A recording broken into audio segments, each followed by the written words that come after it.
Serius deh, kalian juga ngerasain nggak? Harga makan siang makin mahal, ongkos ojol naik, listrik naik, tapi gaji ya segitu-segitu aja. Menurut BPS, inflasi Indonesia 2024 itu sekitar 2,7%. Tapi kalau kita ke pasar, rasanya kayak 20% kan? Cabai rawit bisa naik lebih dari 50% dalam beberapa bulan. Gak heran kalau banyak yang bilang, gaji gue kayak numpang lewat doang. Nah, gimana caranya tetap tenang, nggak stres, tapi juga bisa survive di kondisi sekarang? Yuk kita bahas sambil ngopi. 1. Tim tenang dulu baru mikir.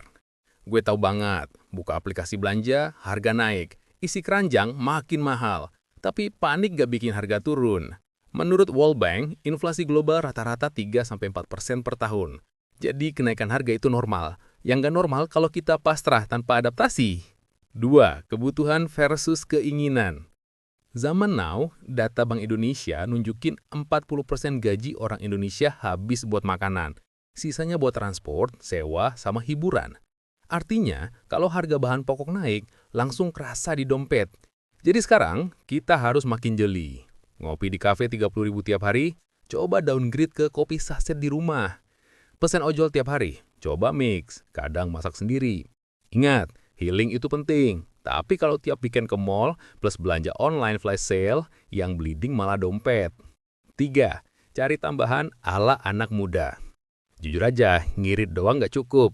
Menurut kata data, 1 dari 3 anak muda Indonesia udah punya side job. Dari cuan online, jadi freelancer, sampai content creator. Jangan anggap remeh 500.000 sampai 1 juta per bulan. Itu bisa banget nutup biaya makan, bensin, atau cicilan. 4. Investasi versus uang diam. Menurut OJK, jumlah investor reksadana di Indonesia tembus 12 juta orang di 2024. Itu tanda banyak yang mulai sadar, uang nganggur kalau didiemin nilainya turun kena inflasi. Kalau diputar di reksadana, emas atau saham kecil-kecilan, ada peluang berkembang. Bukan harus gede dulu. Yang penting, rutin dan konsisten. Karena melawan inflasi itu bukan soal kaya mendadak, tapi soal nggak makin miskin diam-diam. 6. Mindset. Panik itu mahal. Ada riset dari APA, American Psychological Association, yang bilang stres finansial bikin orang cenderung ngambil keputusan salah. Gesek kartu kredit tanpa mikir, atau main pay later terus. Makanya, mindset tenang itu kunci. Tenang bukan berarti pasrah, tapi fokus ke hal yang bisa kita kontrol. Pengeluaran, pemasukan, dan kebiasaan keuangan. Jadi guys, inflasi naik dan gaji setengah itu realita yang lagi kita hadapi bareng-bareng. Tapi bukan berarti kita harus hidup panik.